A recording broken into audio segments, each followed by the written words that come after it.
as well. Okay. Uh, Chapter 14, Defiance in the Rubble.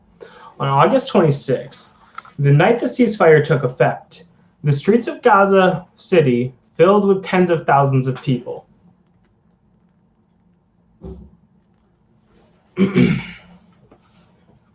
Exhausted by the 51 days of war, they were ready to return to life under conditions they hoped would at least be marginally better than before. But they had also seemed to have accepted that life in Gaza would never be the same again. The boisterous procession through Gaza City was not a victory parade in any traditional sense. It was a display of popular defiance, an opportunity for common Palestinians to exhibit their solidarity with Gaza's fighters and their demonstrations and their determination to resist at any cost. Among the crowds, a stout middle-aged woman summoned my colleague Dan Cohen to the van, where she sat surrounded with children, waving green Hamas banners. Quote, "I'll die and I'll give up all my sons if that's what we have to do to liberate Palestine," she declared vehemently. Clutching an expressionless little boy by his shoulders, she claimed, "This is my youngest son, and I'm prepared to give him up too, if that's what it takes." Beside a Palestinian flag, the names of the past three military conflicts, beside Israel's flag, graffiti reads, "You have been defeated." And there's a photo of this that I'll show you now.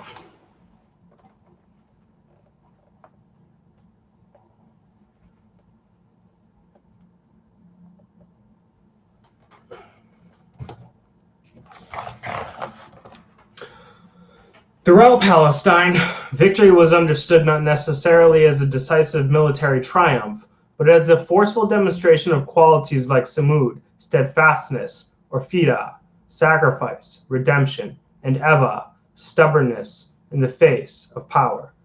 During a prolonged trial, this attitude has, of course, been a feature of anti-colonial struggles throughout history, from Vietnam to Algeria to South Africa, but it was especially pronounced in Gaza, where 1.8 million ghettoized refugees were taking heavy losses against a nuclearized army equipped and financed by the superpowers of the West. I witnessed the clearest distillation of this defiance in Beit Hanun, the decimated northern border city. There, during the mid-August ceasefire, I met a family gathered above the ruins of their home, a four-story structure that had been transformed into a massive crater by a direct hit from an Israeli fragmentation bomb on a flat slab of concrete that sat above the gargantuan sinkhole. Graffiti read 3-0, portraying the Palestinian armed factions as the victors of the last three military conflicts in Gaza. The celebratory gunfire that punctuated Gaza's victory processions and which caused dozens of injuries and even a few deaths was an important component of the exhibition of defiance. Among Israel's key demands at the start of the war had been the full demilitarization of Gaza, with Interior Minister Yuval Steinitz predicting that, quote, "Gaza will be exactly like Ramallah," end quote. By displaying their automatic rifles and letting rounds off into the sky, the young men of Gaza distinguished themselves from their counterparts in the West Bank, who had been disarmed and were now heavily policed by the security forces of Palestinian Authority President Mahmoud Abbas that coordinated directly with the Israeli army.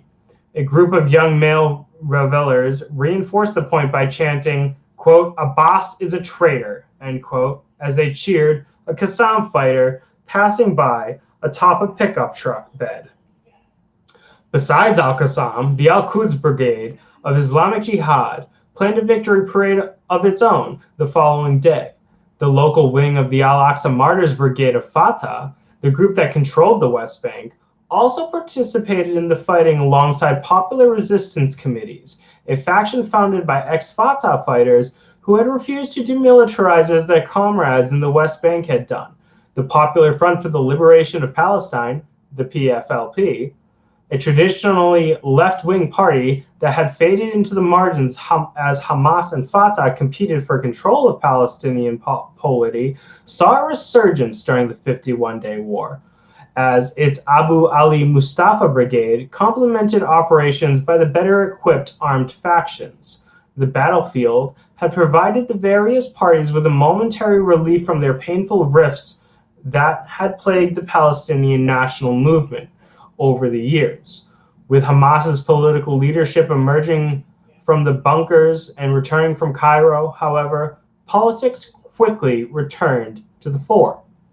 Mahmoud al-Zahar was among the first to address the crowds in Gaza City.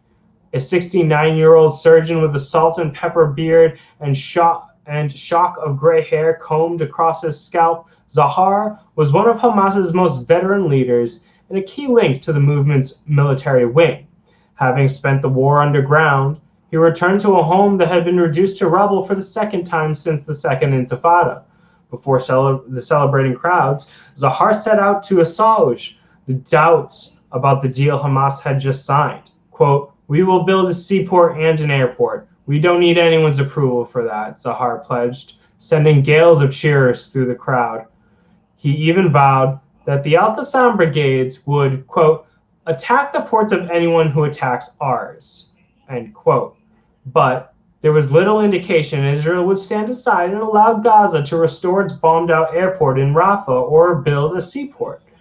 And it was unclear how a lightly armed guerrilla force like Al-Qassam could deter attacks on either construction operations from a blue water navy of one of the world's most advanced air forces. On August 27th, following the popular celebrations the night before, a crowd of more than 10,000 filled the vast concrete lot in front of Gaza City's parliamentary building for Hamas officials' victory celebration. It was a festive scene, with food vendors clustered around the lot to serve up grilled meats and juice to the families who descended on the celebration, with green Hamas banners in hand. Some parents had dressed their children in military garb, with the custom-made camouflage outfits and plastic toy guns. A young government official caught me photographing a father adjusting the mock uniform of his son, who looked to be about 5 years old. Quote, "I'm against this," he whispered to me, side-eyeing the battle-dressed kids. This next photo is a Qassam fighter at the official Hamas victory celebration on August 27th in Gaza City, and it was taken by Jan Cohen. So you can see, and you can see there as well.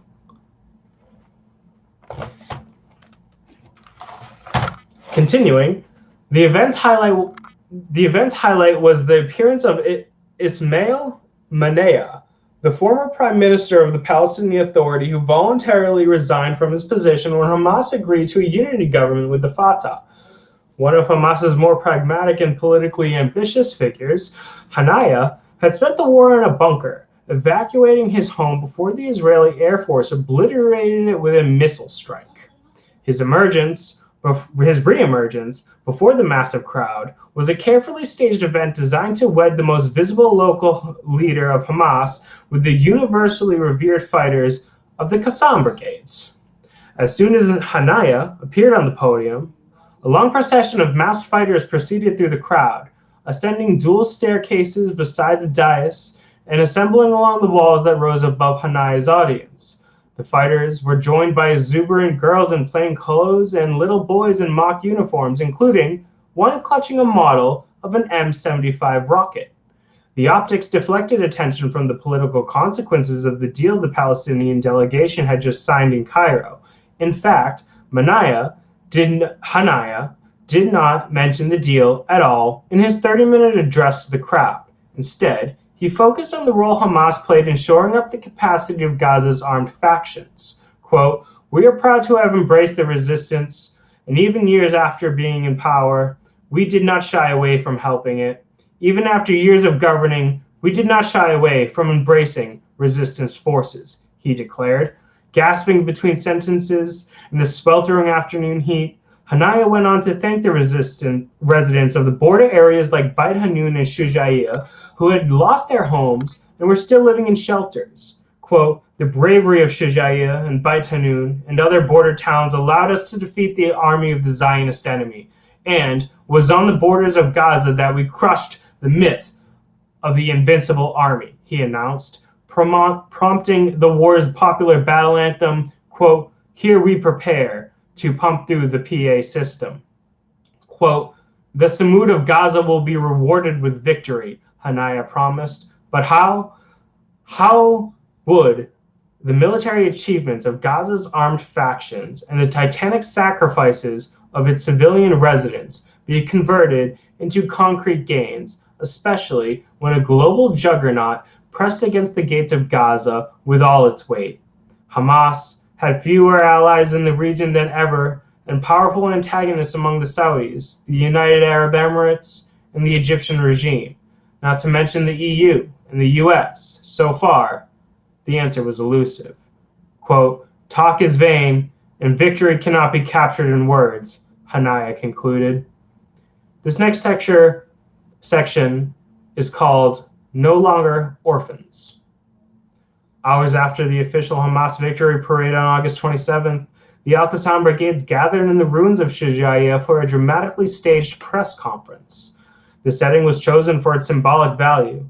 It was here that Qassam and an array of armed factions from across Gaza's political spectrum dealt the Israeli army a bloody nose in one of the war's most intense battles. And it was from Shujaiya that a group of Qassam fighters staged a stunning raid on the Israeli military base at Nahal Oz. From this decimated city, Abu Obaida was expected to use his first post-war appearance to consolidate the legend of Gaza's resistance. This next photo, taken by Dan Cohen, is of Qassam fighters handing rifles to two female supporters seeking a victory selfie. So that's nice. Everyone loves victory selfies, right? You can see that.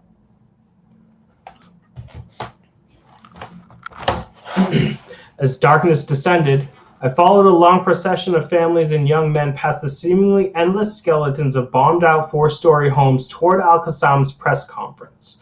The hundreds of onlookers gathered before a dirt mound at the eastern edge of Shujaiya that had been transformed into a stage for the press conference. Generator-powered spotlights illuminated the stage while the rest of the neighborhood fell into complete darkness. In the distance, further to the east, just beyond the concrete walls that encircled Gaza, the lights of Nahal Oz glittered.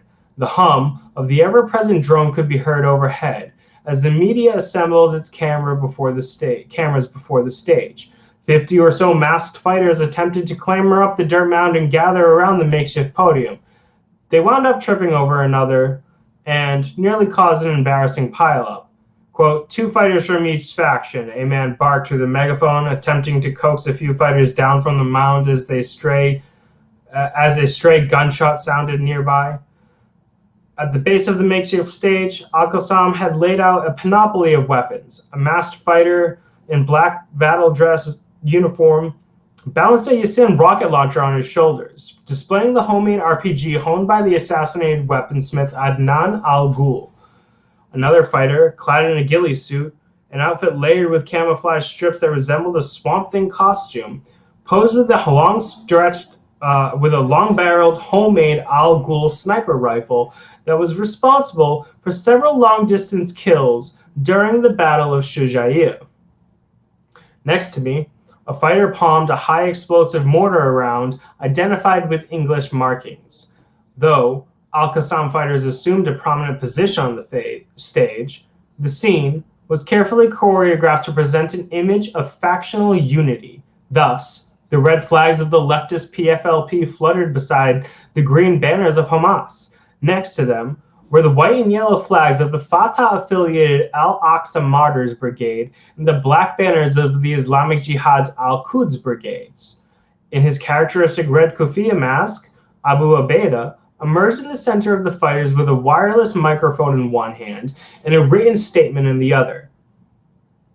He spoke eloquently in ornate Arabic, quote, Our people have lived what it means to be orphans, Obeda proclaimed. They have been oppressed and defeated, and today, from Gaza, the symbol of perseverance and victory, it has become clear to the whole world that we are no longer orphans. The orphans have grown up, the resistance has become strong, and they will not allow anyone, whoever they are, to oppress them or to behave towards them like tyrants. End quote. Obeda's speech highlighted the psychological importance of the armed struggle for those who had suffered at the hands of the Israeli military with the deaths of multiple family members, the destruction of their homes, and the loss of their livelihoods. Al-Qassam's headlong battles with Israeli soldiers and persistent rocket salvos provided a sense that their sacrifices had not been in vain. Next to Obeda stood a stocky fighter brandishing the Tavor rifle that had been captured from an Israeli soldier in the now famous Nahal Oz raid. While Abu Obeda hyped wartime achievements, he slipped an appointed message to the Palestinian political leadership that had kept a safe distance from the battlefield, crafting with apparent input from figures outside of Qassam's ranks and delivered in the name of the United Armed Factions of Gaza. The Qassam spokesman struck a populist tone. Quote, "The resistance unifies us and brings us together and ends our differences," he bellowed before a crowd of mostly young men packed around the dirt mound where he stood. Quote, "This is our greatest achievement through this great battle. It marks a red line that our people will never allow anyone to cross ever again, and we will look with suspicion at anyone who steps over it. We will not return to divisions and differences, exchange accusations, or abdicate responsibilities. From now on, no one is allowed to return to the painful past." End quote. His message could have been aimed at Mahmoud Abbas, whose Palestinian Authority had avoided paying Hamas government employees after it had entered the unity government in June, or it could have been applied to the political leadership of Hamas that had summarily stripped Fatah employees of their positions once it consolidated power in Gaza in 2006. Abu Obeda criticized those who continue to, quote, "exclude sections, factions, and resistance groups of our people. We need an immediate and serious effort to reconstruct our national institutions so that they are more inclusive and can represent our legendary people in the best way," he declared. A spontaneous chant rose from the crowd: "Unity, national unity, national unity. Our identity is Palestinian. Our resistance is Islamic." As soon as the press conference dispersed, young men rushed forward for selfies with the masked fighters like sports fans asking for their favorite athletes for autographs. The fighters eagerly obliged, posing with ramrod-straight torsos and Kalashnikovs across their chest. Near the stage, a group of young men grabbed Al Jazeera Arabic star correspondent Tamir al-Mashal and hoisted him up into the sky with celebratory cheers. Mashal's coverage of the massacres in Quzaa and Shujaia and his special report on the Al-Qassam brigades were some of the most widely viewed pieces of broadcast journalism any Arabic language reporter produced during the war. Though he is virtually unknown in the West, the young correspondent had become a local hero who told Gaza's story from a literally underground level perspective. I wandered away from the festivities and back into the blocked out streets of Shujair, which were lit only by a light of cell phones and piles of broken furniture set aflame.